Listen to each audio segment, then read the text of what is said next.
Baker Mayfield lands in the top 20 quarterbacks in the Locked On rankings. That and more on today's episode of Locked On Bucs.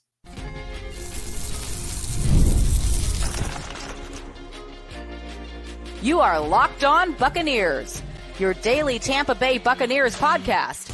Part of the Locked On Podcast Network, your team every day.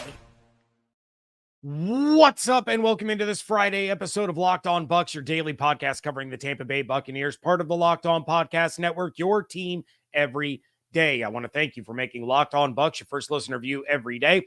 Don't forget you can subscribe or follow for free on YouTube or wherever you get your podcast. And of course, you can follow along on Twitter. I am James Yarcho at JYarcho_Bucs, credentialed member of the media covering the Tampa Bay Buccaneers as deputy editor of SB Nation's BucsNation.com.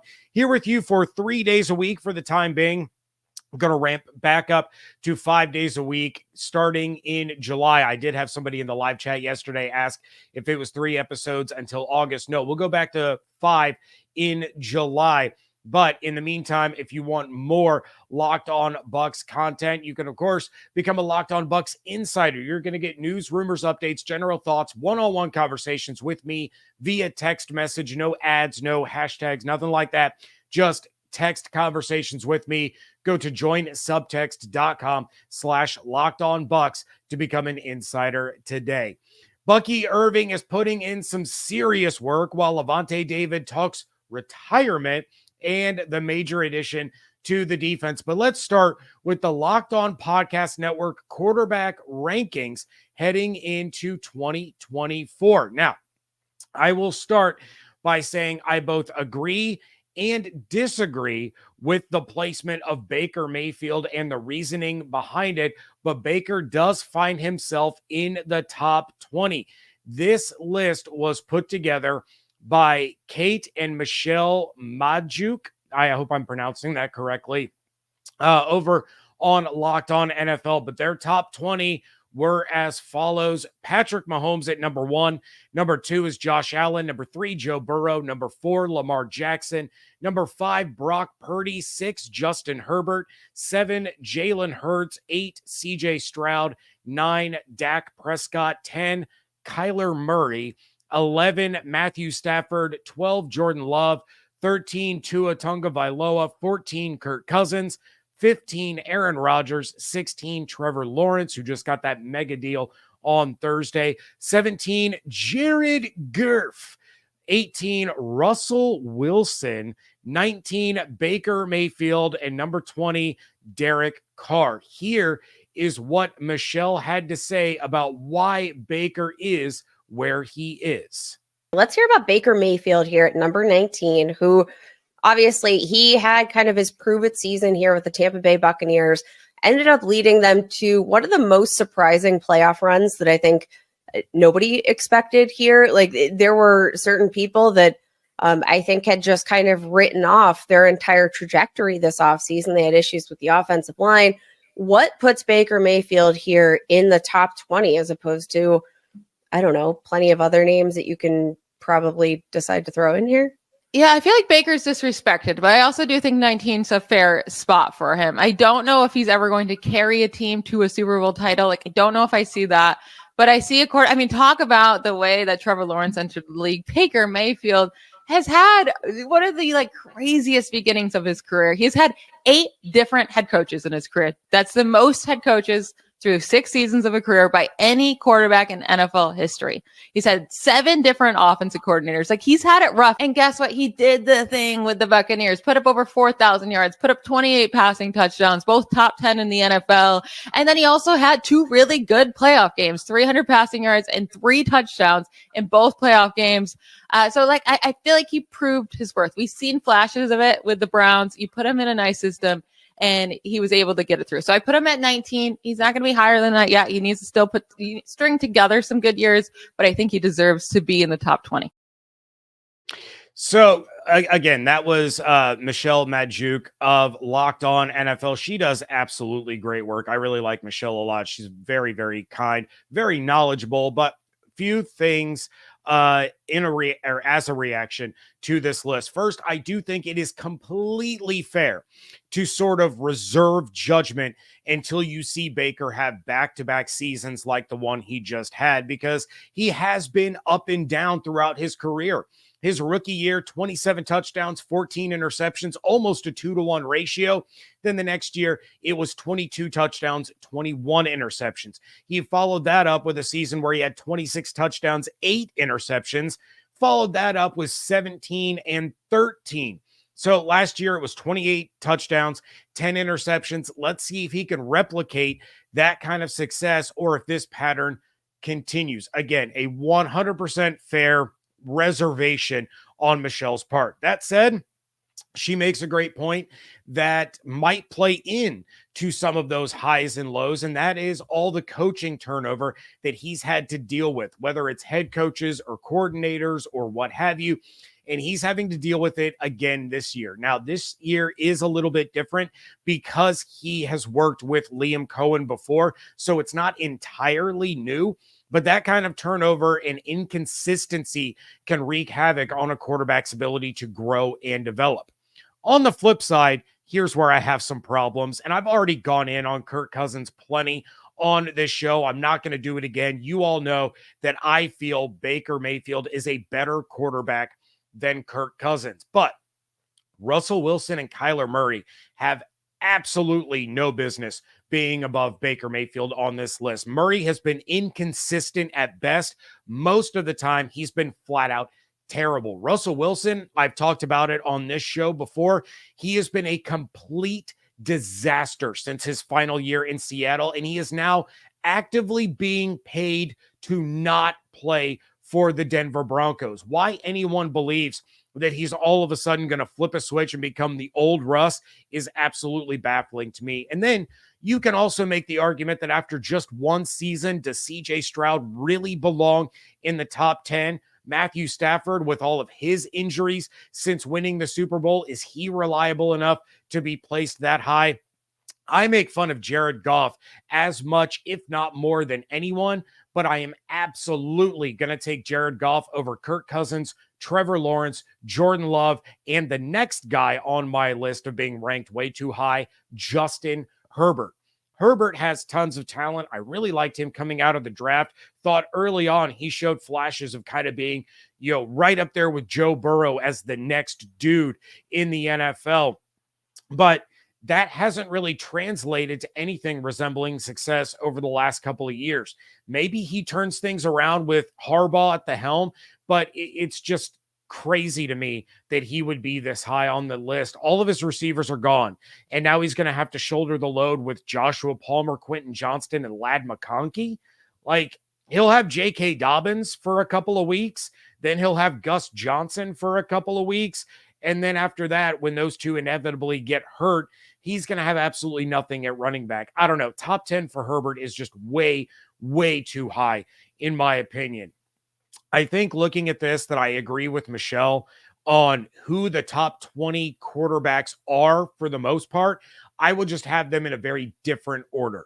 If Baker has another season like he did last year or improves, which is what I think a lot of us expect in this new offense with a revamped offensive line, the additions of Jalen McMillan and Bucky Irving, I would expect that this time next year, he'll easily be in the top 15, probably knocking on the door of the top 10. And like I said, I fully respect and agree with the reasoning behind Michelle's decision to place Baker at 19. But I also think that those same reasonings can be applied to other players, most notably Russell Wilson and Kyler Murray, who would barely make my top 20 if they even made it at all. Going to jump over into the live chat real quick. Sieg in the chat says, I agree, Baker is better than Kirk. Demon Hunter in the chat, how does Jordan Love make it above him when he only had one season? I mean, CJ Stroud really only had one season too. He's in the top 10. Jordan Love, he started off rough, but right around Thanksgiving, he turned it up and was one of the best quarterbacks in the NFL down the stretch. I think you parlay that into next year. If he can put together a full season the way the second half of his season was, he's going to end up top 10 in every major statistical quarterback category. I can see kind of the reasoning behind that. On top of that, the Packers don't have nearly as tough of a schedule as the Buccaneers do heading into the season, at least on paper. So that one, again, I can kind of get. I put Jordan Love and Baker Mayfield kind of in the same tier. You can order them any which way you want, but I would say that Jordan Love and Baker Mayfield and a handful of others are probably all kind of neck and neck together in that same group. Chet in the chat says 2 of those years should be dismissed. He was injured his entire last season with Cleveland. The following year, the Browns held on to him until July before they finally traded him. Now, I will say the stats that I rattled off, I omitted the 2022 season where he was split between Carolina and Los Angeles. So those 4 years of touchdowns and interceptions that I listed were only with Cleveland. I skipped 2022. So yeah, that last year where he had 17 touchdowns, 13 interceptions, he was playing through injury that entire time. But you take a look, there are those ebbs and flows. I think Baker can string together back-to-back impressive seasons like he had last year, but a lot of people are going to say, let's wait and actually see if he's going to be able to do it.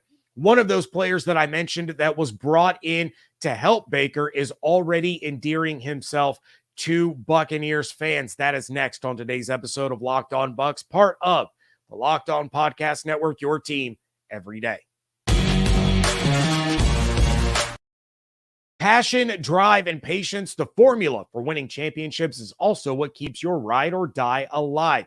eBay Motors has everything you need to maintain your vehicle and level it up to peak performance. Superchargers, roof racks, exhaust kits, LED headlights. I've told all of you, full sets of brakes and rotors for both my car and my wife's car. Whether you're into speed, power, or style, eBay Motors has you covered. With over 122 million parts for your number one ride or die, you'll always find exactly what you're looking for.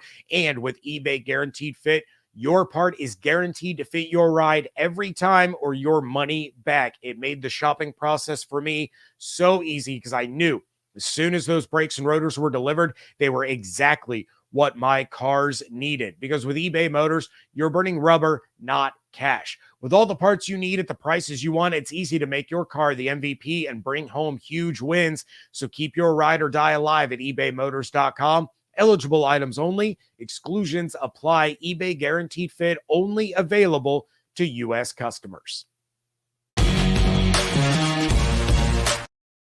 Thank you again for making Locked On Bucs your first listen review every single day. Every dayers, make sure you are coming back next week. It looks like I'll be here Monday, Tuesday, Wednesday.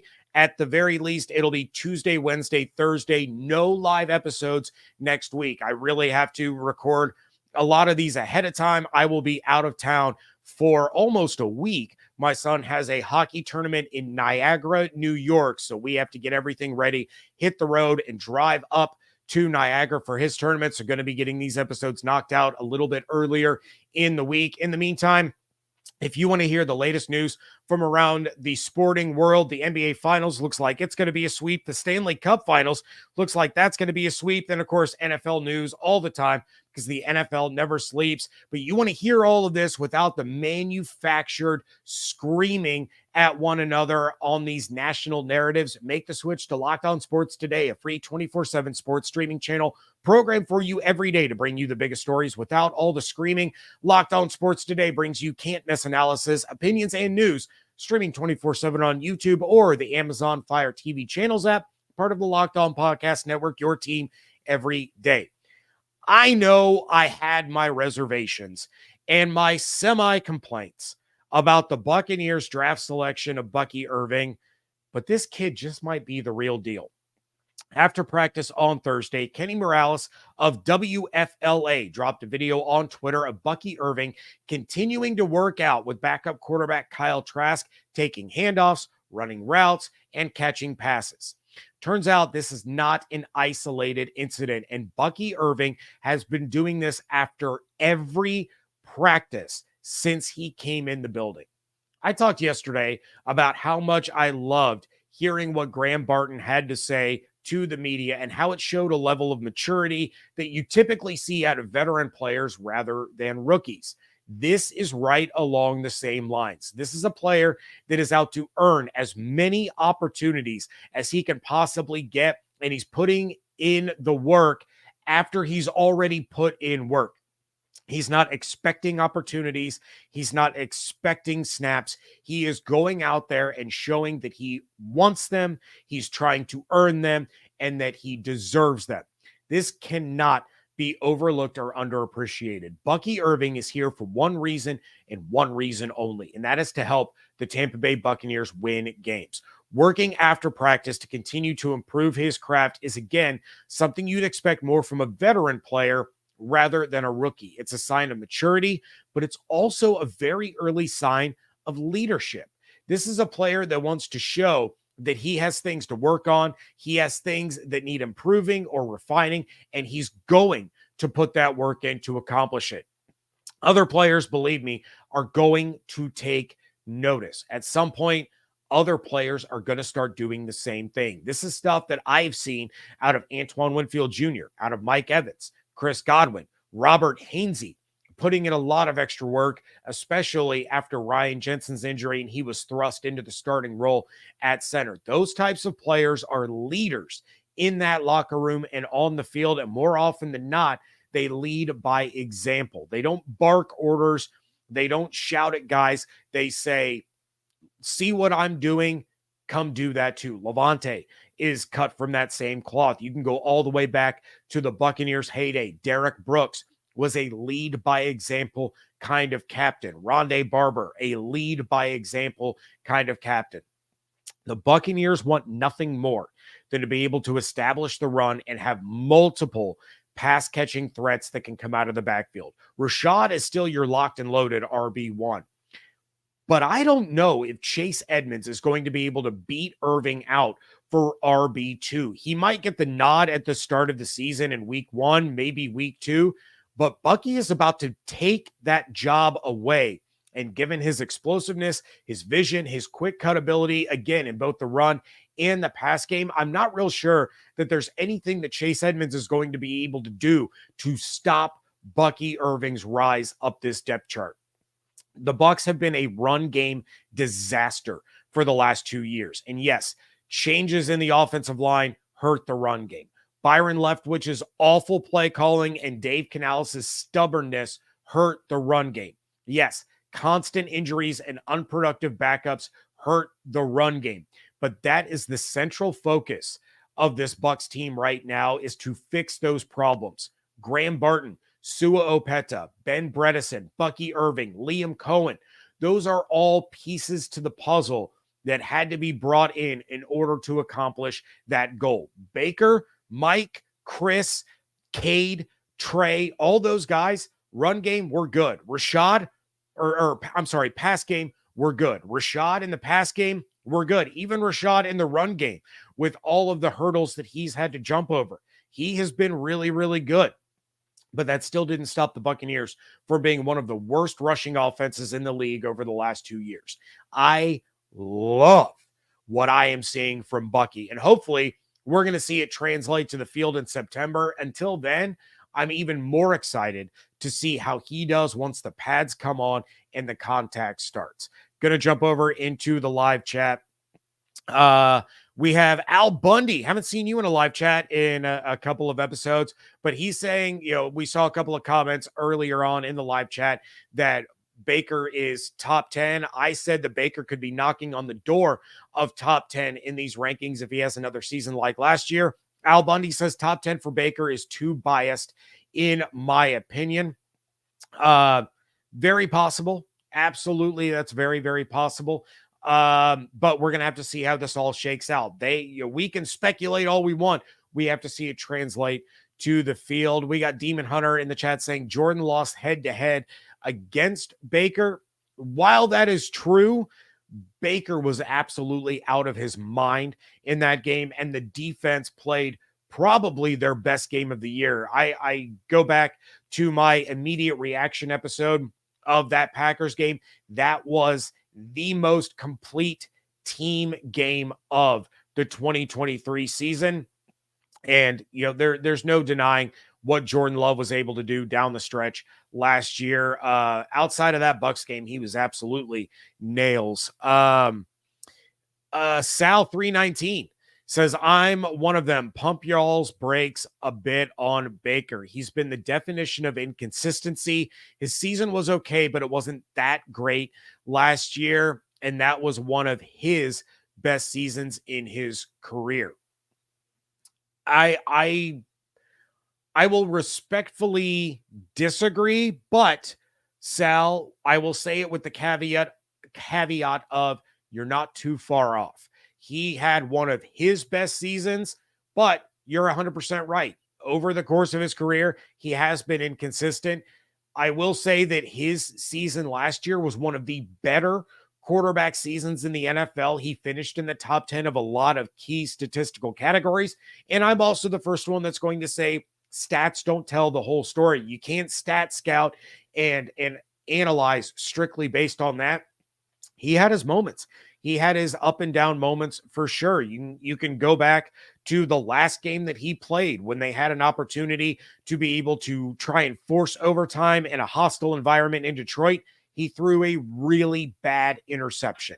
There's no other way to put it. That was a bad decision, a bad pass, a bad interception, and it cost them the opportunity to potentially push that game to overtime and maybe upset the Lions and end up in the NFC Championship. We have to see him play better than he did last year, which was already really good in my opinion, but he's got to string together those back-to-back solid seasons. Lavonte David talks retirement.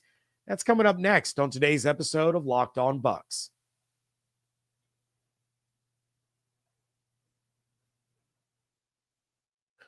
Wrapping things up here on a Friday episode of Locked On Bucs. And I said it during last season that I thought Lavonte David was going to hang up his cleats and walk away from the game of football following that 2023 outing. I was wrong. I'm glad I was wrong, but I was also close to not being wrong. So Lavonte David was asked about his decision to return this season, and he said, quote, I just let my body calm down from a long season and was just seeing how I feel and seeing where I was at mentally. Honestly, it didn't take long. I definitely knew I still loved the game of football. I still wanted to play, and I still feel like I'm playing at a high level. I still feel like I can compete with the best, and obviously this organization feels the same way. It was a no-brainer for me to come back, and we'll see where we go from there. Obviously, us being competitors also played a part in it. I'm definitely looking forward to another great season, end quote. Going to repeat that last part real quick. Obviously, us being competitors also played a part in it. I try to read between the lines and translate coach speak as best I can on this show whenever the opportunity presents itself, and I'm going to read between the lines here.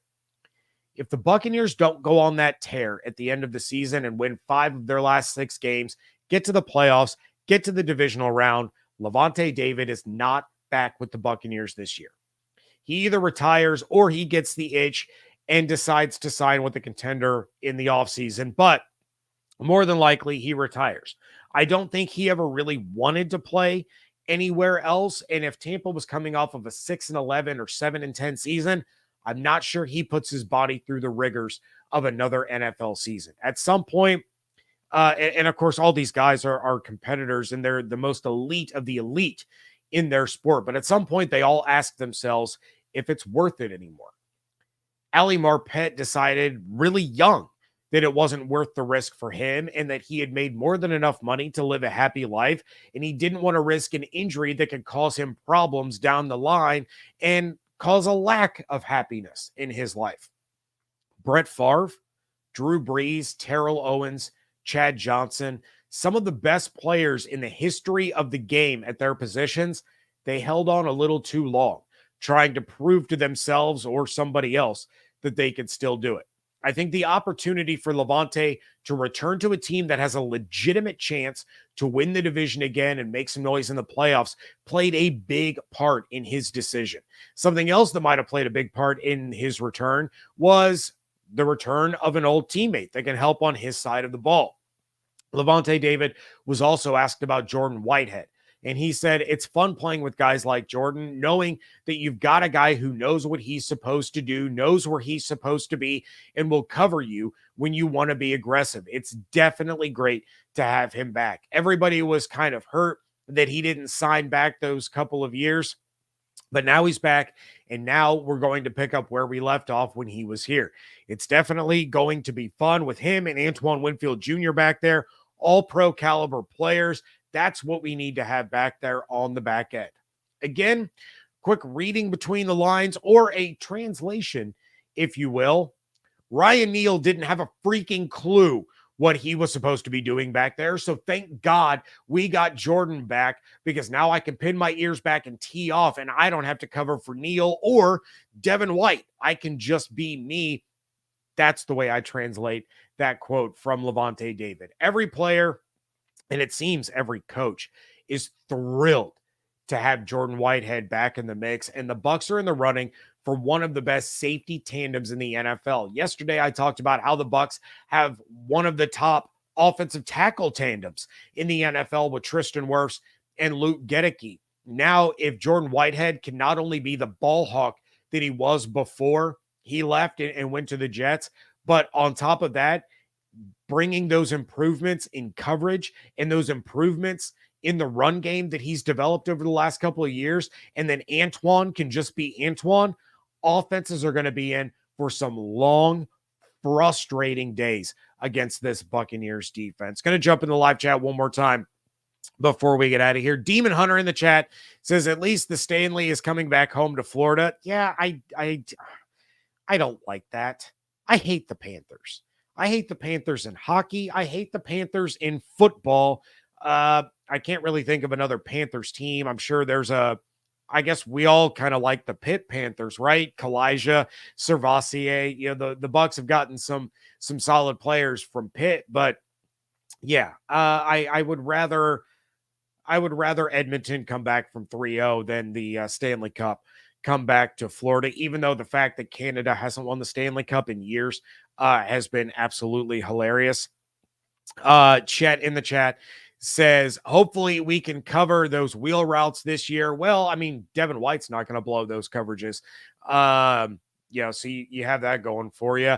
I am going to go all the way back to the very beginning of this live chat before the show even started. Demon Hunter had a comment, and we do have a little bit of time that I can touch on it. I texted the insiders yesterday after I got done with the live episode, and Demon Hunter said in the chat, and to touch on a topic you dropped to the insiders, how did the roast of Tom Brady cause Giselle and her new man to split? So this is hilarious to me, and I'm sorry. I don't mean to laugh at other people's pain, but also Giselle is terrible, and she kind of deserves it. So there was an article that came out that Giselle and her jiu-jitsu instructor boyfriend that she started dating the day after she and Tom Brady split up, the two of them had broken up, and Giselle was blaming the roast of Tom Brady for their breakup.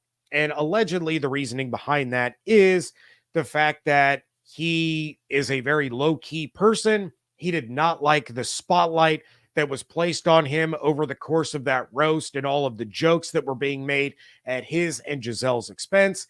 And they went their separate ways.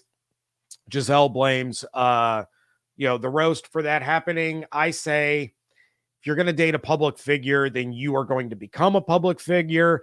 Also, you kind of get what you deserve. You reap what you sow. Karma is a jerk. All of those wonderful cliches, and Tom Brady just keeps on winning.